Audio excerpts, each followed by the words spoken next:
Hello, Gemini. Welcome to Dove and Serpent Tarot. My name is Paul. If Gemini is your sun, moon, or rising sign, this is your tarot card reading. Remember to hit the like button, leave a comment. Consider subscribing to the channel, especially if this reading resonates with you. If there is anything you would like me to pray over or meditate upon or send positive energy toward, please let me know.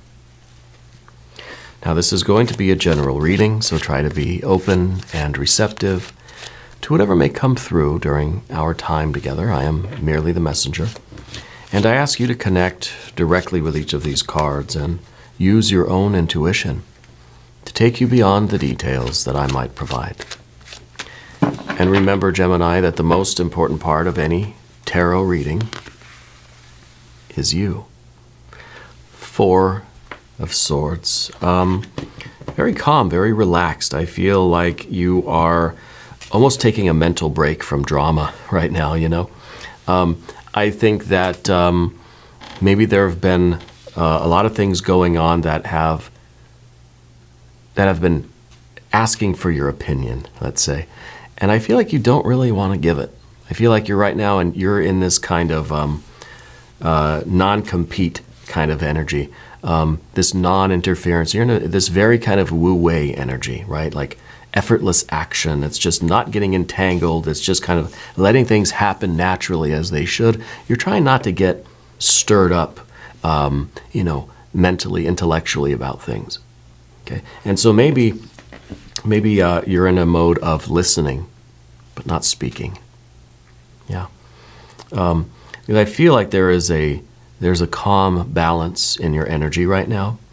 And I feel like, well, anytime we get a 4, I start to look around for the 5, Because when we have this kind of stability and this mental reprieve and this rest and this de-stressed energy, we think, what's coming?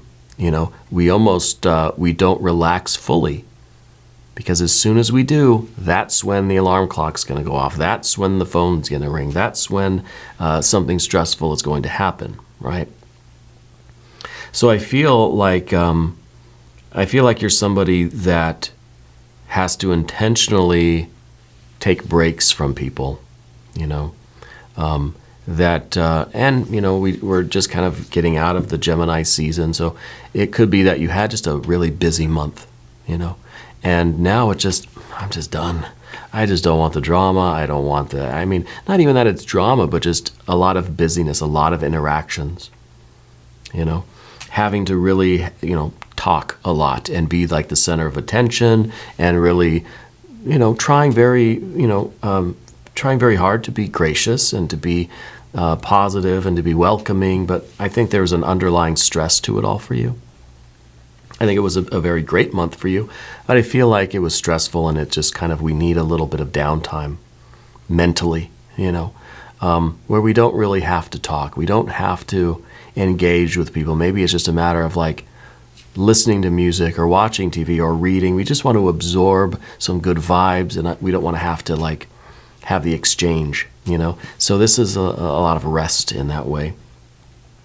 Let's look at the rest of the energy here. Next card we've got, Princess of Pentacles. Well, that's very nice. We love it when that card shows up.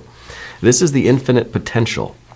Okay, so in some ways it feels like we're settling down to rest and we are just we're just melting into the couch and we're feeling good. And then suddenly there's a phone call and somebody says, hey, I found some buried treasure. Come share it with me. And, because this is an infinite potential. This is a lot of things that you want in your life and realizing that you can have them. I almost feel like you had a lot of things that you wanted for your birthday. Not necessarily like gifts and material things, but a lot of things that you wanted to have happen. You wanted certain people to show up. You wanted someone to reach out to you. You wanted people to come over. You wanted, whatever. I feel like you got all of that. I feel like you got everything you wanted this month, And, but I feel like there is there's kind of a settled energy with this too. Especially when we take this, it's almost like I'm just relaxing now. I just want to kind of enjoy my surroundings. This is almost to de-stress. We're just kind of going and sitting out in nature. We're going to a park. I'm just laying in the grass. I'm not really doing anything. I'm just soaking in the good vibes. Yeah. But I also see that there is a lot more that you still have ambitions for in life. Like there's still, it's kind of like this month was good, but now we're starting to just got to kick back into gear eventually. So like I said, whenever we see some very stable energy, see this is 4 of Swords, very stable air. This is Earth of Earth, very stable Earth, right? So when there's all this, when it's too quiet, you kind of wonder, like when the kids are too quiet, you kind of think, something's up, right? Something's going on. When things are too mellow,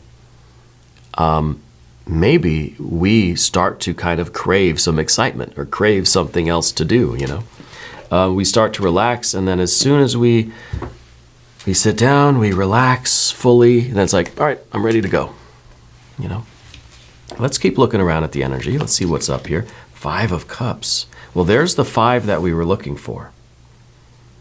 There's an uneasiness brewing in you. And it may be that it's not till we finally relax, and maybe the Princess of Pentacles is kind of a self-care day. Maybe this is where we really start to get in touch with our bodies again and how we really feel physically, right? And it could be that with the settling down of our mind, that intellectual energy, all the racing thoughts, when that can finally settle down, we get an idea of what we really feel. Not only physically, but emotionally too. Underneath all of that, the monkey mind, you know, the nonstop thoughts and activities and conversations and all this busyness that you've had, you know, intellectually, when that can quiet down, we really start to feel stuff. You know, to me, the 4 of Swords is a card of meditation in a way. No, in a very literal way, I think. And it's also that 4-fold breath, you know. We breathe in for 4, hold for 4, out for 4, hold for 4, whatever's comfortable for you.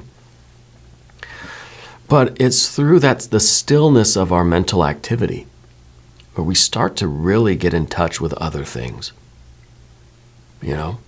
It's not till you start, you know, we can call it meditation, but it's just mental relaxation even. It's not till we really relax mentally that we notice other things going on.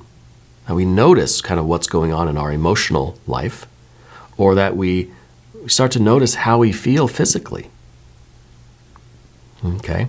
It's not till we slow down our racing thoughts that we can begin to really appreciate even the abundance that we have around us.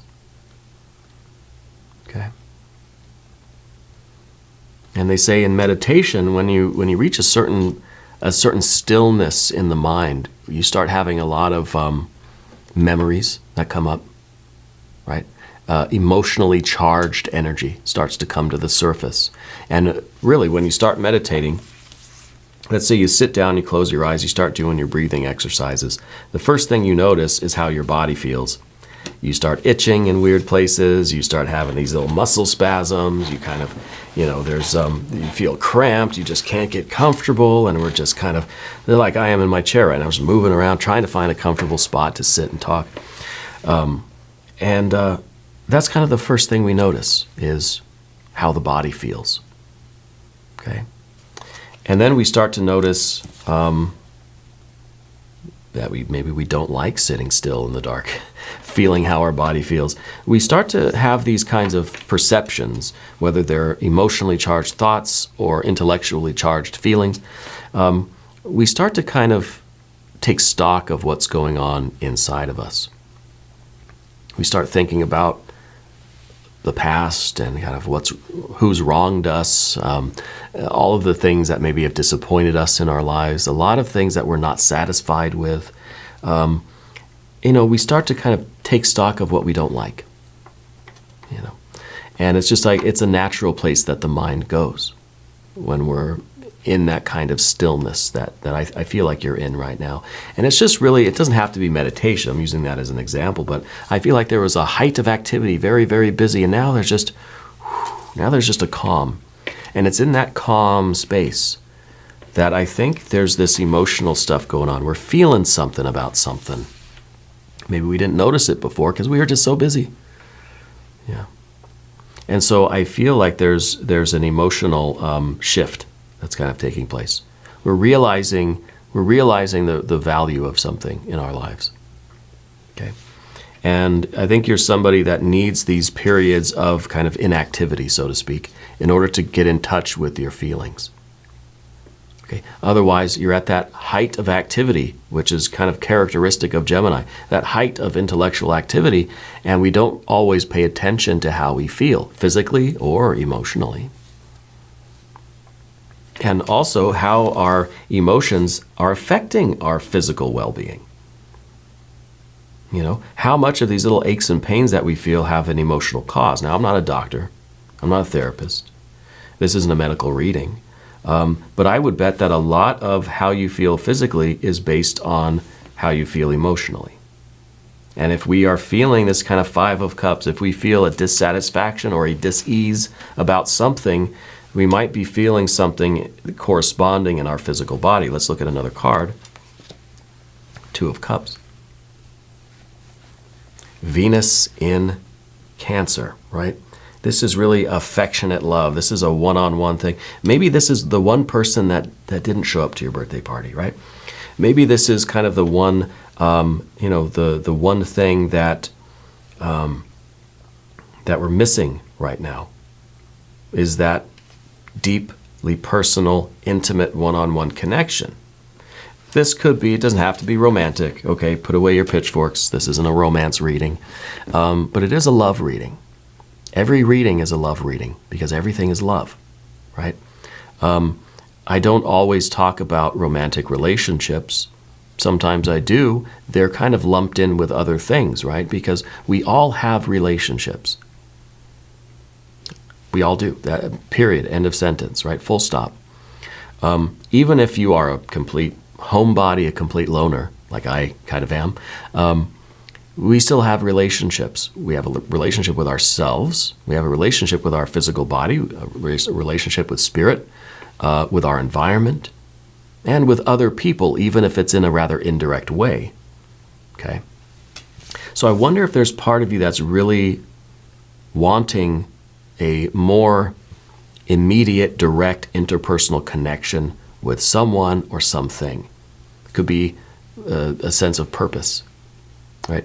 It could be us finding the meaning of our lives. Right? I feel like in this stillness that you're experiencing now, there is a shift in you. You're realizing that there's something you need that you don't have. And I feel, we're going to look at another card here, but I feel like we're making the big shift in our energy to go get that. Right?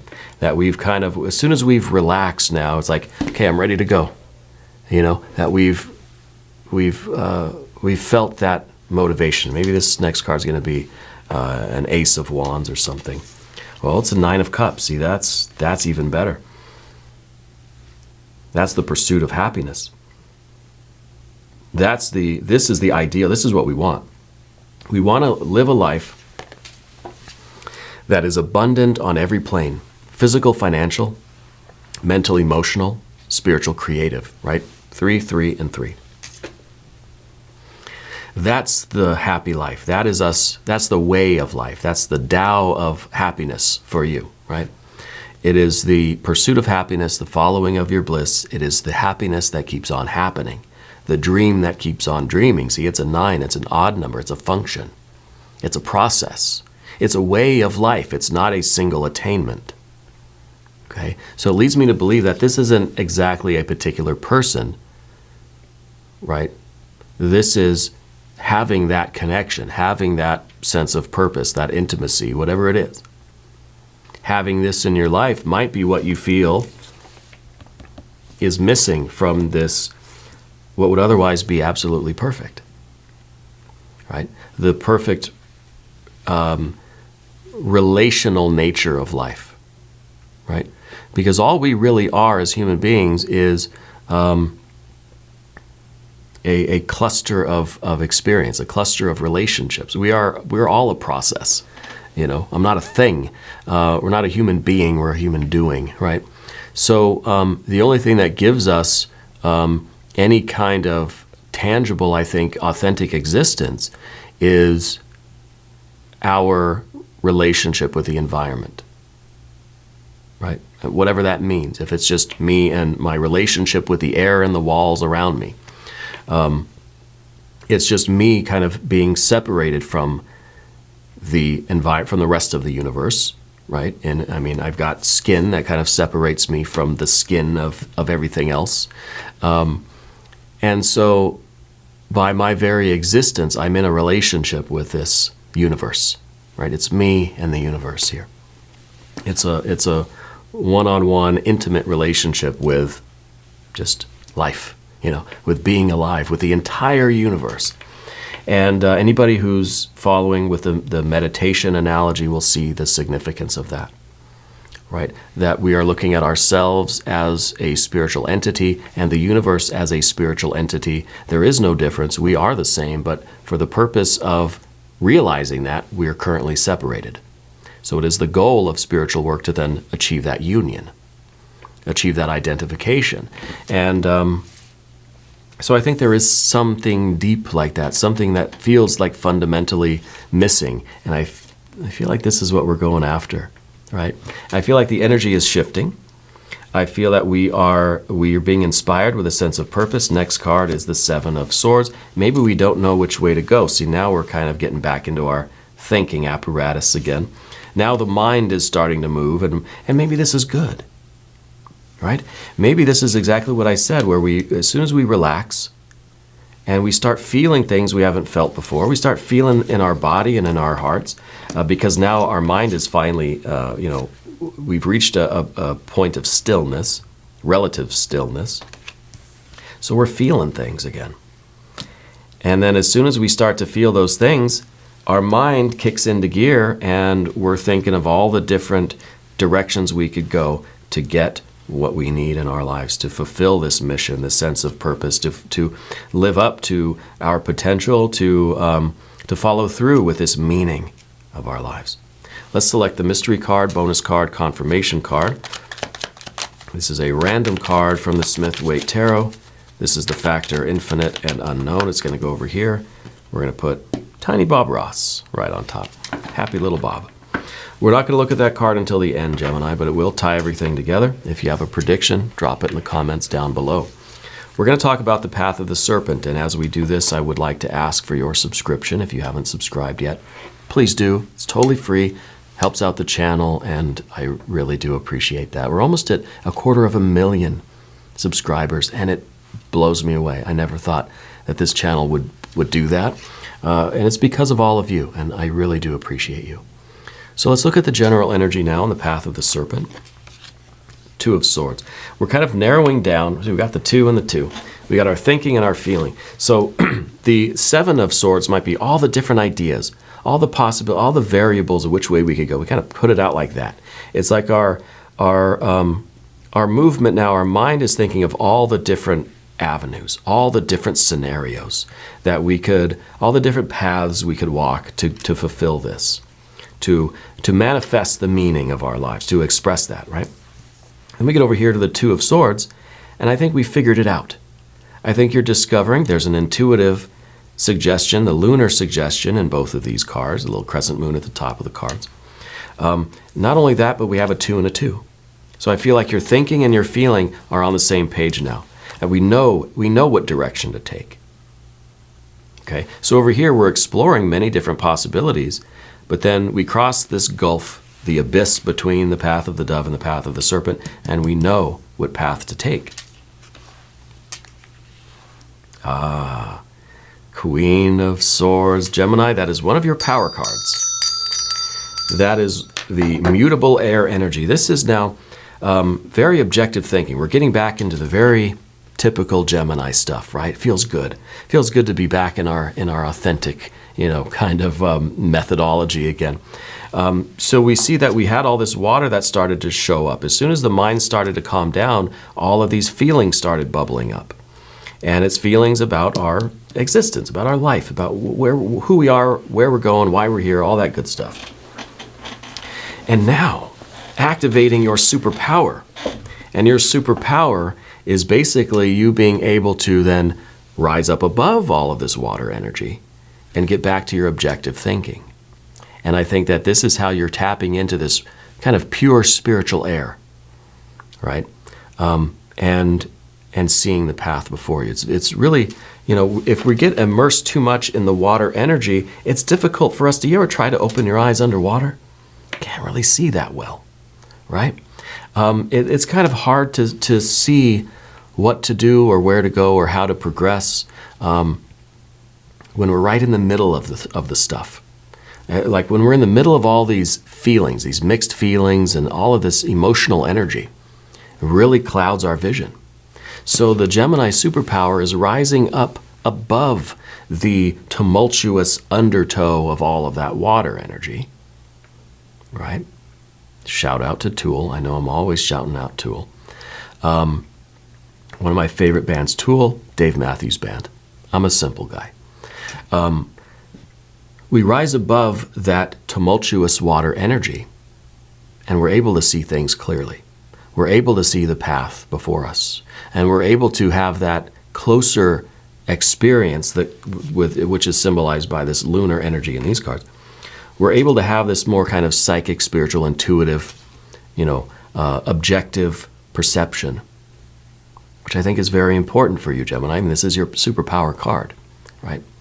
And just because it's our superpower card doesn't mean we're always adept at this. Sometimes we fail. Sometimes, Gemini, we can become too clouded by our emotions. That's why it's the superpower card. It's like Clark Kent and Superman. Clark Kent can't really do much, but invoking that superpower, we get out of that emotional energy and we can gain that objectivity. Okay? And this is something that you have to invoke. Yeah. And it's in the position of your environment. So it's kind of showing you, what you really need in your life. What is it what kind of relationship with your environment do you want but you don't have? And I'm not just thinking, well, I really wish my walls were a different color. I really wish I could finish the soundproofing up on the ceiling. I should show you, it's really a mess. That's not exactly what I mean, though that's part of it. But in terms of you as a spiritual being and the universe as a spiritual being, what's missing, right? What is it that should be there that isn't? Okay? And I think asking these questions will help us to figure out the path forward. Okay? And it's all really that 9 of Cups. Physically, mentally, emotionally, spiritually, creatively. What's missing? Right? Is there one of these cups that's not so full, right? Let's see what the obstacle to all of this is. Oh, well, maybe the obstacle is just knowing which cup is a little empty, right? I asked the question and it's answered. Isn't that beautiful? So if we look at this another way, we think the 9 is an incomplete 10. The 9, from a 9 of Cups to a 10 of Cups, is a gulf. It's a yawning chasm between a 9 and a 10. And we think of the Olympics, right, where it's like most people in the Olympics, the best of the best, they get like 9s, 9.5, 9.8, 9.9, right? Those perfect 10s are rare.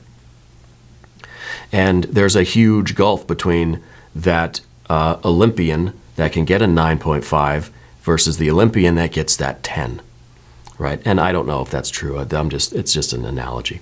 I don't really watch much sports. But there's a gulf between the two. Okay, so I feel like this is the big fundamental question for you. What is the thing that you need in your life to really make this a perfect 10? And I think that's why this card's in the obstacle, because it's not easy to find that. It's not easy to know what it is, let alone find it.